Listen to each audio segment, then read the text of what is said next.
you know I have to read it. This entire box that weighs 1 million pounds cost me $1. These are all adult fiction novels. One is a YA, but there's a variety of genres here. Almost half of them are Harlequin romances, but we'll get to that. As you can see, I have indeed opened up the box already, and I'm sorry, but telling my boyfriend no is basically the same as clubbing a baby deer, and he wanted to see what was in the box. And then I filmed a video unhauling all of these and talking about it for an hour and edited half of it, and I was like, wow, that is garbage. I have to redo that. So here we are again, unpacking this box for the third time. And yes, my face has looked this greasy each time. Thank you for asking about it. I'm going to start with showing you the books I know for sure that I'm going to read, mostly because they're now on top, and then I'll go more so by genre clusters. If you want to stick around and see what I think of these books in the future, then subscribing and leaving a like on this video is a good way to let me know you're interested in that. If you want to see more content like this, I post bookish videos. I don't know when the next one will be, but only about 10% of my viewers are actually subscribed, and it goes up whenever I say this in a video, so unfortunately I do have to annoy you with it. But now let's get into unpacking this box. Again, this first book is one that I'm the most excited about. It's from 1966. It looks old enough to be. Oh my god, there's writing in it. Herbert Bassart? Shout out to Herbert. It has one book on this side and another book on this side. The first one is Panhandle Pistolero by Ray Hogan, and the second one is The Marshal of Pioche by Nelson Nye. I have only read 2 westerns in my entire life. One was Blade's Day by Jackie Johnson, very cool author. I'm mutuals with her on Instagram, and the other one was Butcher's Crossing. Not so fun of a romp, that one. I just think it's cool. It's from the 60s. I'm going to be honest, that's the only reason I'm keeping it. The second book that I decided I wanted to read in Keep Replica by Lionel Sabin. I really love this cover. I think this is really good design. The genre and the time period it was written in are both extremely evident by the cover. But what really got my attention is the synopsis on the back. In his private laboratory, he's brought his dream of immortality to life by creating the perfect clone, his exact genetic replica down to the last chilling detail. Oren is the dead ringer of his creator, a child prodigy born with the same brilliant capacity to continue his father's fiendish research. They are alike in every way, except for one terrifying difference. It's so campy sounding, and I'm so excited to read it. I might read it after the book I'm reading right now, because I found a copy of Yesteryear by Claire Caro Burke, and I'm hoping that the next video I upload will be a review of that. Now, the next book that I have here does not have a cover except for this lovely brown color. It is Cemetery Road by Greg Iles. From skimming some of the pages, it looks like it's going to be a thriller. I'm not going to look up what genre it is. I'm not going to look up a cover even, because I want to go into this book absolutely blind, and I will admit the entire reason is because Cemetery Road, kind of a title. The next 2 books are both short stories that are either under 100 pages, a tiny bit over 100 pages. The first one is The Silent Invader by Thomas Wood. Rather than Hamilton, World War II was my autistic poison in middle school, so it'll be nice having a tiny little throwback to when I like to read books like these. The next book is Cleaning the Gold by Lee Child and Karen Slaughter. Every time I go into the mystery thriller section in a bookstore, there is 15,000 Lee Child novels. I'm hoping that, although it is co-authored, so there's going to be a bit of outside influence in it, I'll get a decent enough idea of whether I like Lee Child's writing or not. The next book that I'm excited to get to read is The Taking of Jack Livingston by Ryan Douglas. It is about a young black boy and his experience in the school system, as well as his experience being a medium. I'm interested in what it has to say about schooling and education, as well as if we're going to do anything unique with him being a medium, because I feel like it could have a lot of potential, especially with a story with this kind of focus to it. It's pretty short, so hopefully I will get to read it soon. The next book I have is 100% a bad faith read. It is The Heart Won't Lie by Vicki Lewis Thompson. The synopsis is camp, to say the least. Just get up and ride. What happened to Hey, How Are Ya? Much to his family's displeasure, Michael Hartford pens popular Western paperbacks, but despite his cowboy image, he's more Central Park West than Wild West. After a girl fight scandal, holy misogyny, socialite turned housekeeper Carrie Fitzpatrick is cheerily unrepentant when she waits for the dust to settle settle. It's not long before she discovers Michael's secret and a whole lot of similarities, including an irresistible temptation to play naughty naked cowboy. All three of those words are capitalized. I mean, it's pretty straightforward as to what that is, but also what does that mean? There's one of those inserts that's like free merchandise. I miss when they used to sell you like watches in the back of a dime novel. The next book I want to read is Milk Fed by Melissa Broder. There is a lot of talk of faith in this book, I'm assuming, based on the synopsis, so I'm not excited about that part, but it is a sapphic romance, and supposedly they're kind of quirky with it. The next book that I sort of want to read, every time I look at it, I'm like, do I actually want to read this? Is The Ice Lion by Kathleen O'Neill Gear. That is a messed up cover. Look at all the Sharpie on that. I wanted to read it because it looked like a piece of speculative fiction, and from the back cover synopsis, I at first thought it might be xenofiction. And I have been really craving a good piece of xenofiction lately, and also speculative fiction. I love speculative biology. I think it's so cool. But reading the synopsis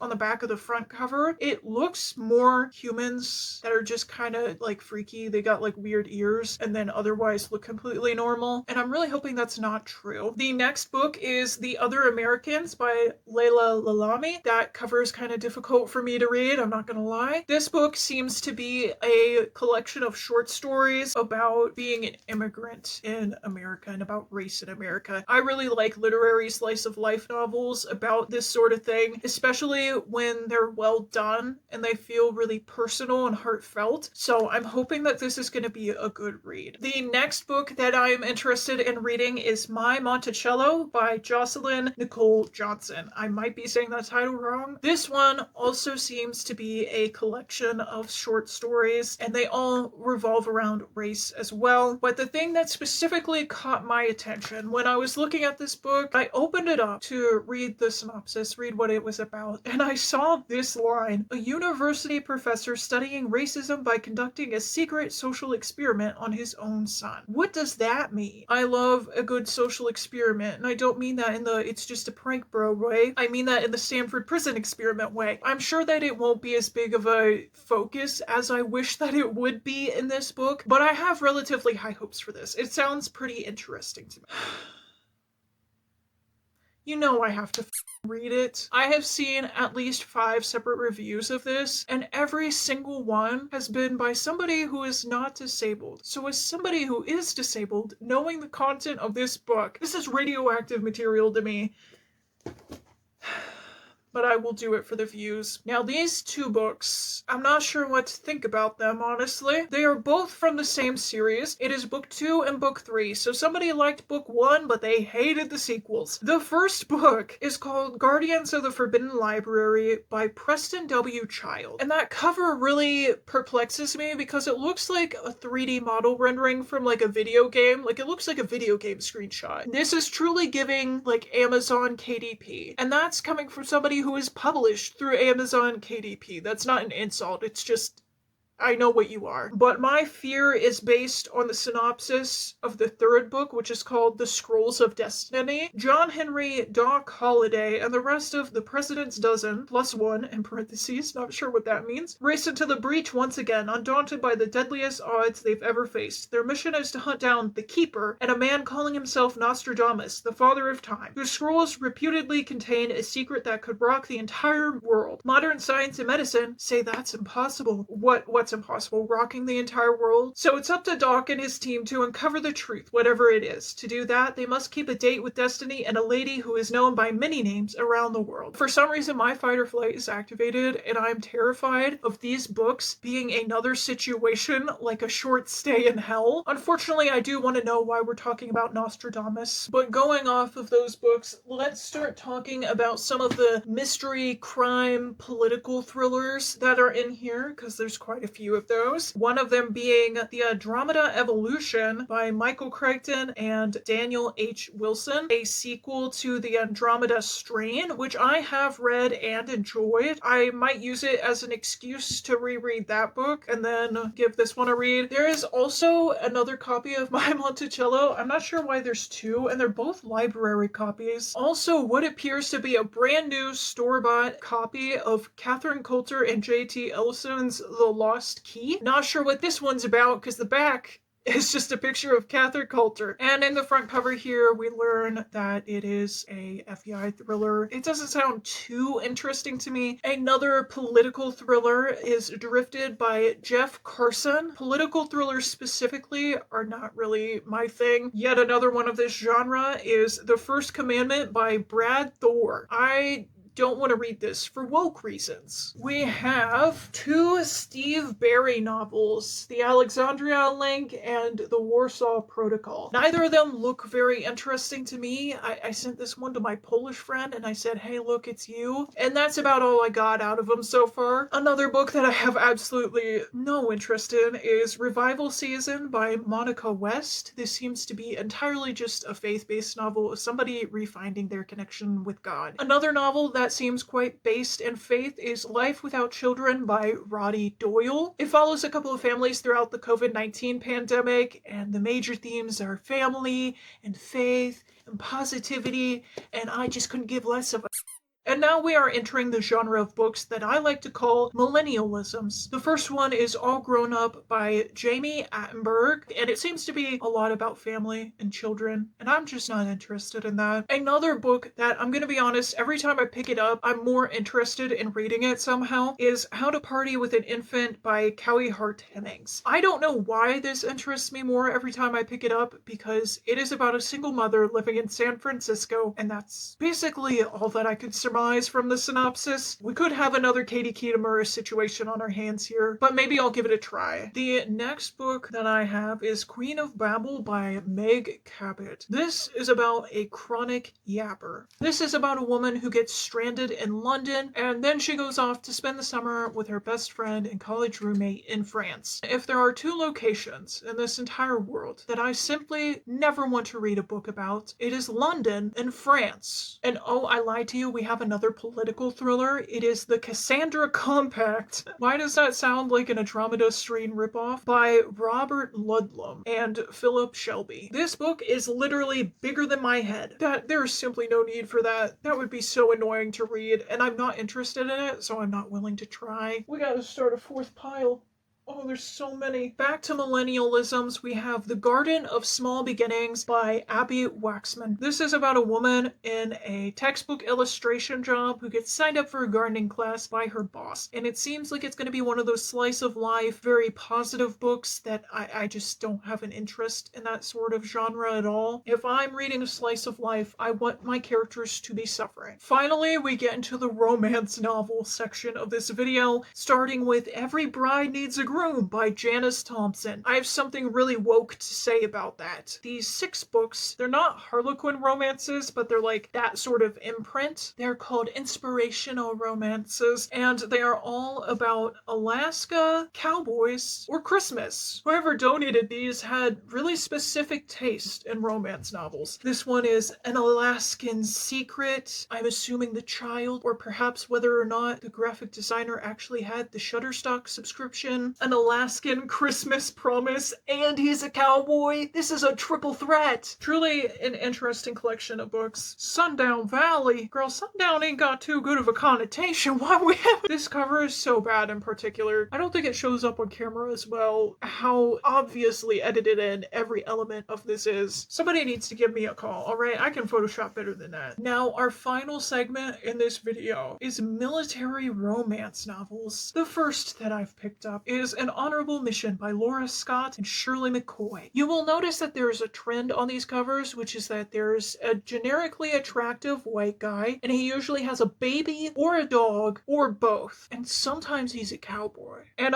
the fact that I can't express my opinion on this kind of genre of romance without fearing death threats should communicate to you why I don't like this genre. His Duty to Defend by Lisa Phillips. And that cover's just bad Photoshop, I think. But some of them really strike me as potentially AI generated. Most of these books were published in the 2020s, so it's very possible. We have A Soldier's Homecoming, and it's got a little cute little dog on it. Then we have Canine Baby Protector by Justine Davis. This cover, well, it's one of the ones I was talking about. And it also has a feature you will notice on many of them where somebody put a sticker here and then just ripped it off as hard as possible. This book in particular, the defender's instinct. This one perplexes me. This is probably from like a sticker, but they wouldn't put the sticker over the author title because that would be really weird. So only this part down here should be from a sticker ripping the cover off. But what is this part from? And what is this part from? And why is there tape on the spine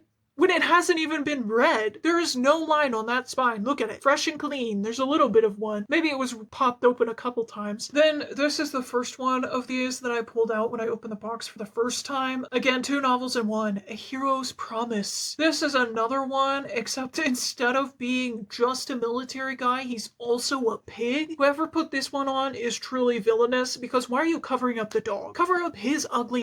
Finally, we have The Soldier's K9 Mission, another one with a huge sticker on the front. Seriously, what is wrong with whoever had these books before? A Guardian's Duty, again, another sticker on the front. This one also looks kind of AI-generated, if you ask me. And these books are like pretty high quality besides the trauma that they endured due to their last owner. Like, the shelfware isn't that bad. The pages look really intact and fresh. And the last one of the military romances is the guy who's also a cowboy and kind of dressed like Arthur Morgan, if you mix and match his outfit right. I just thought about the way that straight men dress Arthur Morgan and got really sad. Sorry. I'm not reading this. My friends keep telling me that I should read this because I should read more cowboy romances and make fun of them. No! I am not reading propaganda. Those are all the books that I have to show you today. I hope that you enjoyed this video. It's a little bit different than what I usually do. Usually I post reviews. I was really excited about having got that many books for $1, and I think that I got quite a few books that I actually really want to read out of it, so it was worth it to me. If you have read any of the books that I talked about, or you want to see me read and review any of the books that I talked about, then please feel free to leave a comment and let me know that. I'm not really sure when my next video is going to be coming out because it really depends what they find on my CT scan, if the pain keeps going. The really fun part of chronic illness is, even though YouTube is potentially a more accessible form of income for me, it's going to be really variable if I'm able to actually keep a consistent schedule with it. But I do really want to stick to YouTube this time, and I want to actually build up a community here and have something good going on. If you enjoyed this video, then leaving a like, leaving a comment, subscribing, clicking the bell, all that YouTube stuff is great to do. If you would like to see my reviews of these books before I upload them, and over yesteryear before I upload that video, then you can go to my StoryGraph. My username on there is bucksface. If you would like to support me elsewhere, then my Etsy is TheBadBazaar. I design shirts and patches and stuff like that, and my Instagram is Paleki. I post art on there. I also offer illustration commissions on there, so if you need a book cover,